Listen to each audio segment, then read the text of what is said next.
కానీ గుంటూరులో సరిత గారి దగ్గరికి ఎవరైనా రావాలంటే డిఎస్పీ గారి దగ్గరికి బ్రోకర్ లేకుండా పై రికార్డ్ లేకుండా రావాలి తప్ప కంప్లైంట్ వేరే వాళ్ళతో రాకూడదని వార్నింగ్ ఇచ్చారట. అవునండి, నిజమే అది. అంటే అన్నెసెసరీ వేస్టేజ్ ఆఫ్ టైం, మనకి వేస్టేజ్ ఆఫ్ టైం, వాళ్ళకి వేస్టేజ్ ఆఫ్ మనీ.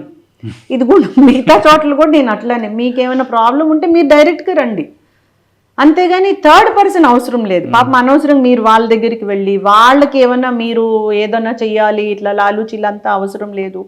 దాంట్లో మనీ ఖర్చు అవ్వచ్చు, ఇంకా మీకేమన్నా మీ నుంచి వాళ్ళు ఏమన్నా ఆశించవచ్చు. నేను ఆశించినప్పుడు మీరెందుకు అటు వెళ్ళాలి అని చెప్పడం అయితే చాలా సందర్భాల్లో జరిగినాయి. తర్వాత పీపుల్ ఎవరు మధ్యలో ఎవరిని మధ్యవర్తులు తీసుకోకుండా స్ట్రైట్గా వచ్చేవాళ్ళు. ఇప్పుడు 4 సబ్ డివిజన్లో మీకు బాగా గుర్తుండిపోయిన కేసులే ఉన్నాయి? చాలా ఉన్నాయండి. తెలంగాణలో వర్క్ చేసిన, అంటే అప్పటి కంబైన్డ్ స్టేట్, అక్కడ కొన్ని ఇష్యూస్ చాలా ఇంపార్టెంట్ కేసెస్ ఉన్నాయి. సెక్షువల్ అఫెన్సెస్ అగెయిన్స్ట్ చిల్డ్రన్ కానివ్వండి, ఫ్యామిలీ మీద జరిగిన అట్రాసిటీ కానివ్వండి, అట్లాంటివి. తర్వాత పొలిటికల్లీ సెన్సిటివ్ ఇష్యూస్ చాలా ఉన్నాయండి. ఒక్కొక్క ఏరియాలో ఒక్కొక్క స్పెసిఫిక్ ఇష్యూస్ ఉన్నాయి.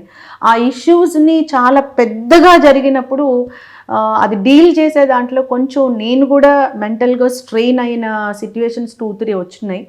But still I'm telling, officers understood మీ.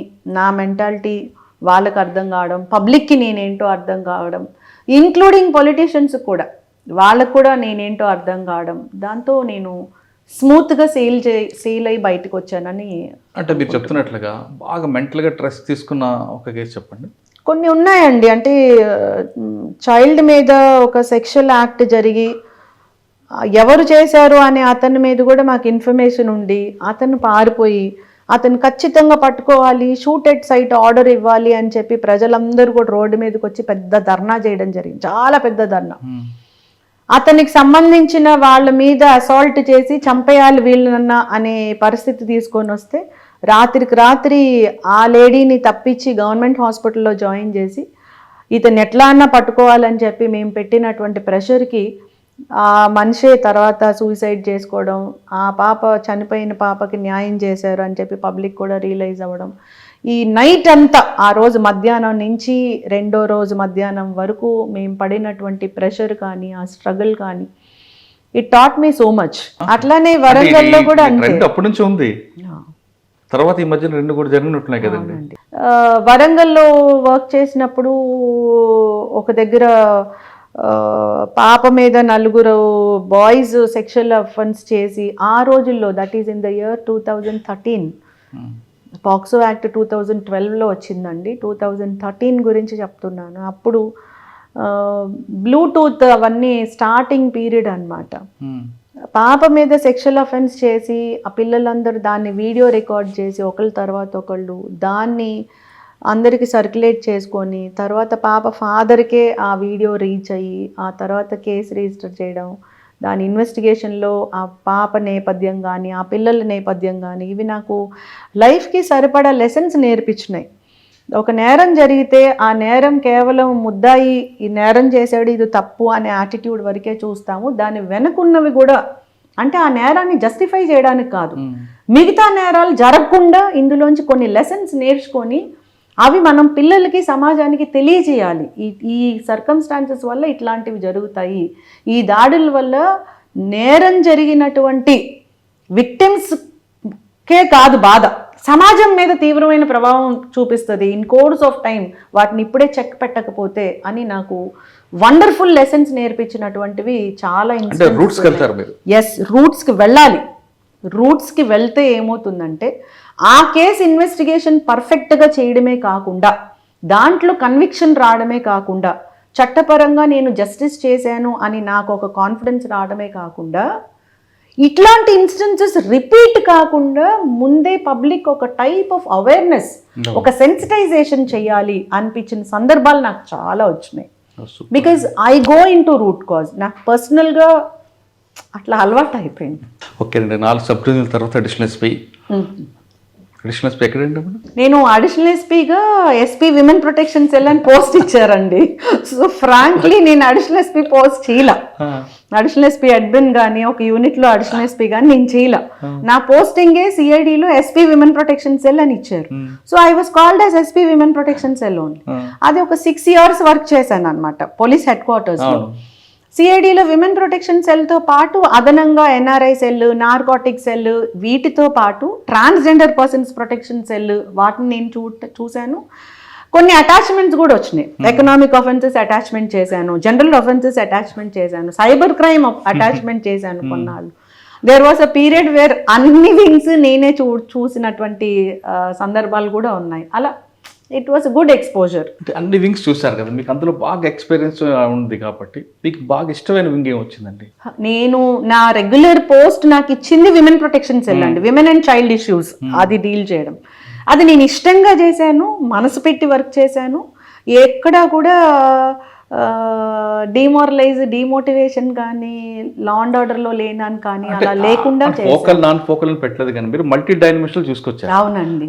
అందులో మీకు ఏదో ఒక వింగ్ లో హ్యాపీగా ఉంది అంటే మీ వింగ్ అంటే ఫోకల్ నాన్ ఫోకల్ పక్కన women protection sell I did with heart అండి.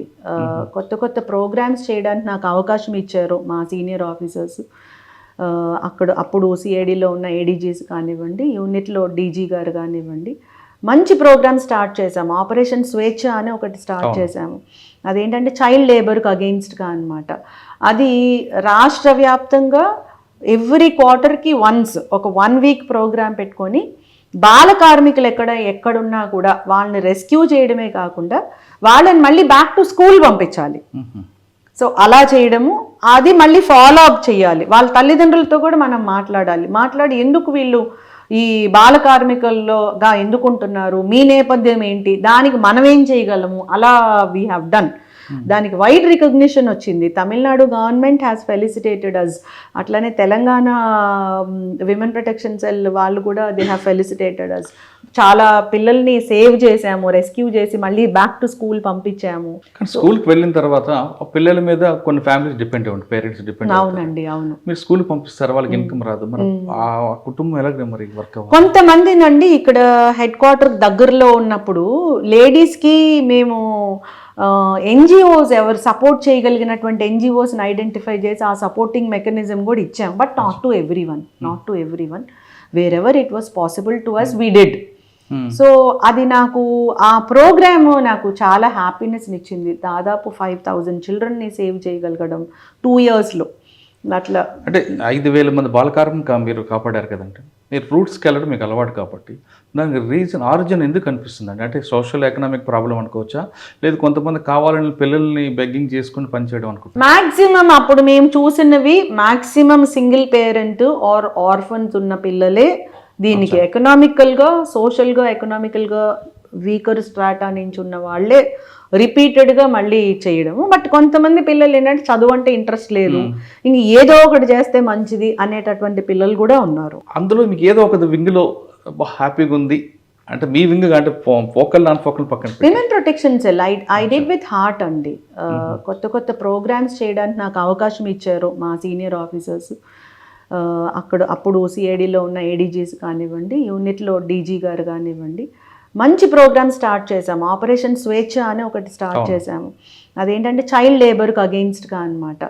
అది రాష్ట్ర వ్యాప్తంగా ఎవ్రీ క్వార్టర్కి వన్స్ ఒక 1 week ప్రోగ్రామ్ పెట్టుకొని బాల కార్మికులు ఎక్కడున్నా కూడా వాళ్ళని రెస్క్యూ చేయడమే కాకుండా వాళ్ళని మళ్ళీ బ్యాక్ టు స్కూల్ పంపించాలి. సో అలా చేయడము, అది మళ్ళీ ఫాలో అప్ చేయాలి. వాళ్ళ తల్లిదండ్రులతో కూడా మనం మాట్లాడి ఎందుకు వీళ్ళు ఈ బాల కార్మికుల్లోగా ఎందుకుంటున్నారు, మీ నేపథ్యం ఏంటి, దానికి మనం ఏం చేయగలము, అలా వీ హ్యావ్ డన్. దానికి వైడ్ రికగ్నిషన్ వచ్చింది. తమిళనాడు గవర్నమెంట్ హ్యాస్ ఫెలిసిటేటెడ్ అస్. అట్లనే తెలంగాణ విమెన్ ప్రొటెక్షన్ సెల్ వాళ్ళు కూడా దే హ్యావ్ ఫెలిసిటేటెడ్ అస్. చాలా పిల్లల్ని సేవ్ చేసాము, రెస్క్యూ చేసి మళ్ళీ బ్యాక్ టు స్కూల్ పంపించాము.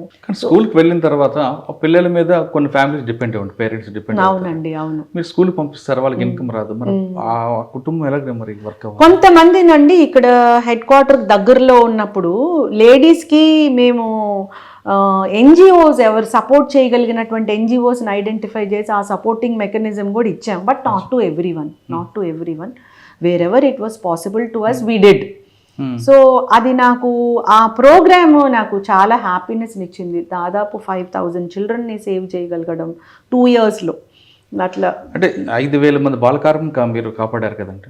మీరు రూట్స్కి వెళ్ళడం మీకు అలవాటు కాబట్టి దానికి ఆరిజిన్ ఎందుకు అనిపిస్తుందండి? అంటే సోషల్ ఎకనామిక్ ప్రాబ్లం అనుకోవచ్చా, లేదు కొంతమంది కావాలని పిల్లల్ని బెగ్గింగ్ చేసుకుని పనిచేయడం అనుకుంటా? మ్యాక్సిమం అప్పుడు మేము చూసినవి maximum single parent are orphans ఉన్న పిల్లలే దీనికి ఎకనామికల్గా సోషల్గా ఎకనామికల్గా వీకర్ స్ట్రాటా నుంచి ఉన్న వాళ్ళే రిపీటెడ్గా మళ్ళీ చేయడము. బట్ కొంతమంది పిల్లలు ఏంటంటే చదువు అంటే ఇంట్రెస్ట్ లేదు, ఇంక ఏదో ఒకటి చేస్తే మంచిది అనేటటువంటి పిల్లలు కూడా ఉన్నారు. ఎస్పీసీఏడి తర్వాత ఐపీఎస్ కన్ఫర్ అయింది.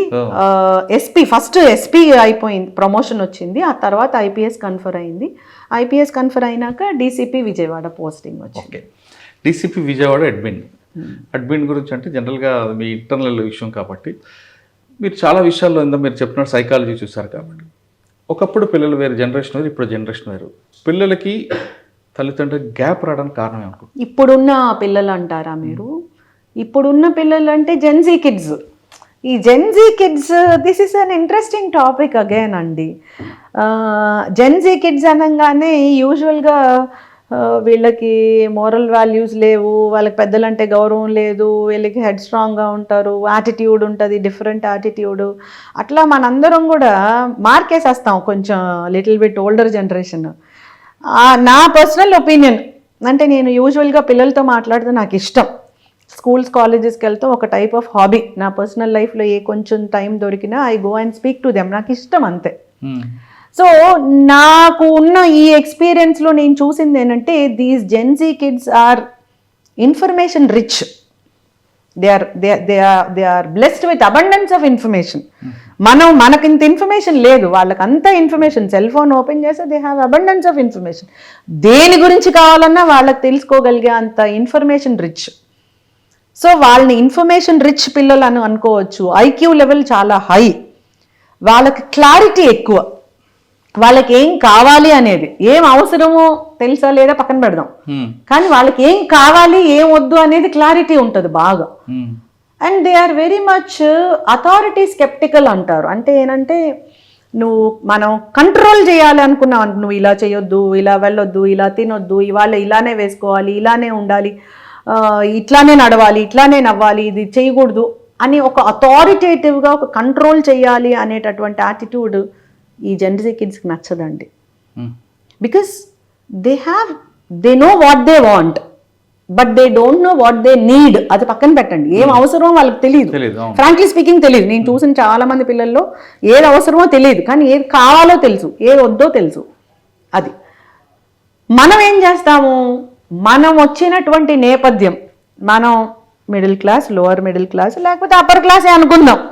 అప్పుడున్న ఎకనామిక్ సోషల్ సర్కమ్స్టాన్సెస్లో ఎంతో కష్టపడి చాలా వ్యయ ప్రయాసాలు కోర్చి ఉన్న లిమిటెడ్ రిసోర్సెస్ తోటి ఏదో అవ్వాలి, ఏదో చేయాలి అనే తపనతోటి, ఈవెన్ టాప్ హై క్లాస్ వాళ్ళు కూడా ఏదో చేయాలనే తపనతోటి పైకి ఎదిగి ఒక పొజిషన్కి రీచ్ అయ్యాం.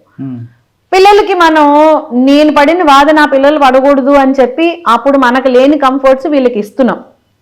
సింపుల్. అప్పుడు ఫ్యాన్ కూడా లేనటువంటి పరిస్థితుల్లో ఇప్పుడు ఏసీ ఇవ్వగలుగుతున్నాం.